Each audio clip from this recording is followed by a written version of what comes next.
नमस्ते दोस्तों, मैं हूं रघुनंदन नुगजा। स्वागत है आप सभी का हमारे YouTube चैनल पे। दोस्तों, हम लोग पढ़ रहे थे 12th इकोनॉमिक्स के पूरा का पूरा सिलेबस हम लोगों ने पढ़ लिया है। 9 चैप्टर तक हम लोगों ने पढ़ लिया है। आज 10वां एंड चैप्टर जो है हमारे सिलेबस का, वो हम पढ़ने जा रहे हैं। तो ये जो लास्ट चैप्टर है दोस्तों आपका, उसका नाम है foreign trade off India. Foreign trade off India chapter में आप लोगों को क्या ध्यान में रखना है कि एक छोटा सा चैप्टर है जिसमें आपको कुछ डेटा है, वो डेटा ध्यान में रखना है, और तो एक दो क्वेश्चन इससे बन सकते हैं, वो ध्यान में रखने हैं।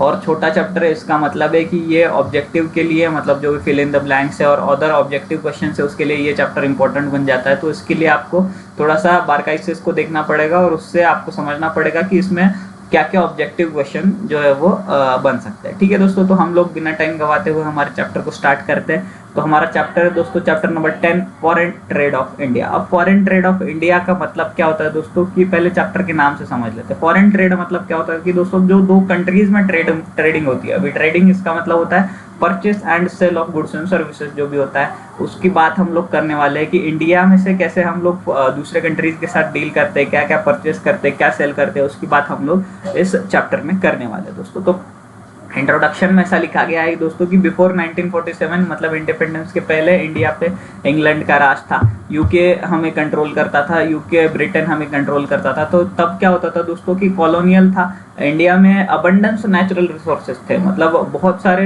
नेचुरल रिसोर्सेज थे। रॉ मटेरियल इंडिया में इजीली अवेलेबल था।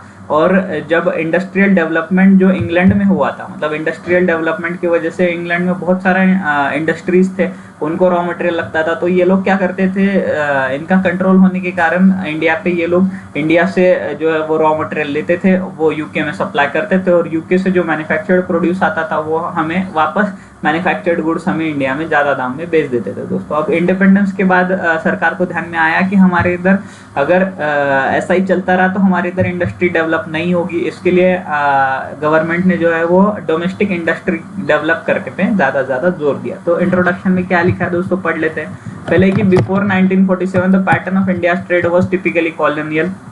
रॉ मटेरियल क्या होता था, सप्लाई होता था इंडस्ट्रियल नेशंस को, और मैन्युफैक्चर्ड गुड्स वहां से आते थे। This dependence of foreign trade did not permit industrialization at home. इसके वजह से घर पे हमारे, मतलब इंडिया में कोई इंडस्ट्रियलाइजेशन नहीं हुआ। As a result of indigenous handicraft suffered a severe blow.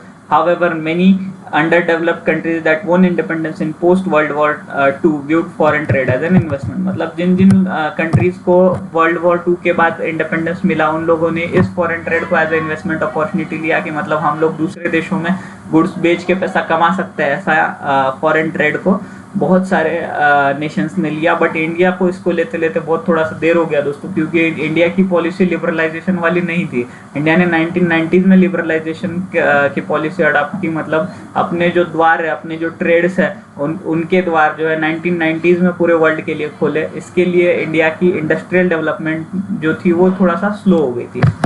अब हमें उसके बारे में नहीं जानना है, हमें सिर्फ फॉरेन ट्रेड के बारे में इस चैप्टर में जानना है। तो meaning of internal trade and external trade और फॉरेन ट्रेड हमें अभी जानना है। तो मीनिंग ऑफ इंटरनल ट्रेड क्या होता है दोस्तों, कि हमारे कंट्री के अंडर की बाइंग और selling of goods and services अगर हो रहा है तो उसे हम लोग बोल देंगे क्या, इंटरनल ट्रेड। मतलब एक स्टेट में से गुड्स सेल हो रहे हैं, दूसरे स्टेट में से गुड्स बाय हो रहे हैं, तो उसे हम लोग बोल देंगे इंटरनल ट्रेड। इंटरनल ट्रेड मतलब यानी सिंपल आपको ऐसा ध्यान में रखना है कि जो दोनों भी एक्टिविटीज हो रही है, बाइंग और सेलिंग, जो दोनों भी एक्टिविटीज हो रही है वो कहाँ हो रही है, एक नेशन के बाउंड्रीज में हो रही है, तो उसे हम बोलेंगे इंटरनल ट्रेड। मतलब हमारा फॉरेन कंट्रीज के साथ या तो फिर फॉरेन रेसिडेंट के साथ कोई भी संबंध नहीं आ रहा है, तो उसे हम लोग बोलेंगे इंटरनल ट्रेड। तो सिंपल दोस्तों इधर लिखा गया है कि buying selling of goods and services within the boundaries of the nation. Boundaries of the nation लिखा गया है, तो that is referred as internal trade और डोमेस्टिक ट्रेड और होम ट्रेड। मतलब इंटरनल ट्रेड बोलिए या तो फिर होम ट्रेड बोलिए, घर में जो ट्रेड होता है। डोमेस्टिक ट्रेड मतलब हमारे बाउंड्रीज के अंदर जो ट्रेड होता है उसे हम लोग डोमेस्टिक ट्रेड बोल देंगे। तो एग्जाम्पल क्या है, सिंपल वही एग्जाम्पल दिया है कि एक स्टेट में से गुड सोल्ड हो रहा है और दूसरे स्टेट में वो बाइंग हो रहा है, तो उससे बोलते हैं हम लोग इंटरनल ट्रेड, जो घर के घर में ही चल रहा है, एक नेशन के बाउंड्रीज में चल रहा है। इतना सिंपल आपको ध्यान रखना है, कीवर्ड्स में आपको बता रहा हूँ इसमें। तो अब दोस्तों फॉरेन ट्रेड क्या होता है। अब इंटरनल ट्रेड तो हम लोगों ने समझ लिया कि एक नेशन के बाउंड्रीज में जो ट्रेडिंग होती है उसे हम बोलते हैं इंटरनल ट्रेड या तो फिर डोमेस्टिक ट्रेड, होम ट्रेड। अब फॉरेन ट्रेड क्या होता है कि दोस्तों एक कंट्री का एक जन रेसिडेंट है, दूसरे कोई कंट्री का रेसिडेंट है दूसरा बंदा, जिसमें buying selling of goods and services हो रही है, तो उसे हम लोग बोलेंगे फॉरेन ट्रेड। मतलब क्या है कि रेसिडेंट्स ऑफ डिफरेंट कंट्रीज अगर ट्रेडिंग कर रहे हैं तो उसे हम लोग बोलेंगे फॉरेन ट्रेड। तो foreign trade is a trade between the different countries of the world, it is called as international trade और एक्सटर्नल ट्रेड। जैसे हम इसको डोमेस्टिक ट्रेड बोलते थे, इसे बोलेंगे इंटरनेशनल ट्रेड। होम ट्रेड बोलते, इंटरनल ट्रेड बोलते थे उसे, तो इसे बोलेंगे एक्सटर्नल ट्रेड। ठीक है, सिंपल से डेफिनेशन हमें नीचे दी गई है कि अकॉर्डिंग टू वासरमैन एंड हल्टमैन, तो ये आपको नाम भी याद रखने की जरूरत नहीं है दोस्तों, कि international trade consist of transaction between residents of different countries. दो कंट्रीज है, समझो इंडिया है, यूके है, इन दोनों में दो रेसिडेंट बैठे हैं, इन दोनों में अगर कोई ट्रांजैक्शंस होता है buying and selling of goods and services, transactions का मीनिंग एक ही होता है दोस्तों कि buying and selling of goods and services, अगर इन दोनों में होता है तो उसे हम लोग बोलेंगे फॉरेन ट्रेड, एक्सटर्नल ट्रेड और या तो फिर इंटरनेशनल ट्रेड। ठीक है, अब दोस्तों अगला पॉइंट देखते हैं हम लोग। अगला पॉइंट है हमारा टाइप्स ऑफ फॉरेन ट्रेड। अब फॉरेन ट्रेड क्या होता है हम लोगों ने देख लिया कि डिफरेंट कंट्रीज है, उनके दो डिफरेंट रेसिडेंट्स है, उन दोनों में अगर ट्रेडिंग हो रही है तो हम उसे बोलेंगे फॉरेन ट्रेड। फॉरेन ट्रेड के जो टाइप्स है दोस्तों, तो तीन मेन टाइप्स है फॉरेन ट्रेड के। पहला है इंपोर्ट ट्रेड, दूसरा एक्सपोर्ट ट्रेड और तीसरा एंट्रीपोर्ट ट्रेड। अब इंपोर्ट और एक्सपोर्ट जो है आप लोगों ने बहुत बज़ वर्ड से तो आप लोगों ने सुना ही होगा। इंपोर्ट का सिंपल मीनिंग क्या होता है कि गुड्स हमारे कंट्री में आया और हमारे कंट्री से क्या हुआ, पैसा गया। और एक्सपोर्ट का सिंपल मतलब है कि गुड्स हमारे कंट्री से गए और हमारे कंट्री में क्या आया, पैसा गया। मतलब अगर परचेसर, ध्यान से सुनिएगा, अगर बायर हमारी कंट्री का है तो हम लोग क्या कर रहे हैं, इंपोर्ट कर रहे हैं, और अगर सेलर हमारे कंट्री का है तो हम लोग क्या कर रहे हैं, एक्सपोर्ट कर रहे हैं। तो सिंपल चीज है इंपोर्ट ट्रेड। इंपोर्ट ट्रेड उसे क्या बोलते हैं दोस्तों, तो import trade refers to the purchase of goods and services by one country from another country और inflow of goods and services from the foreign country.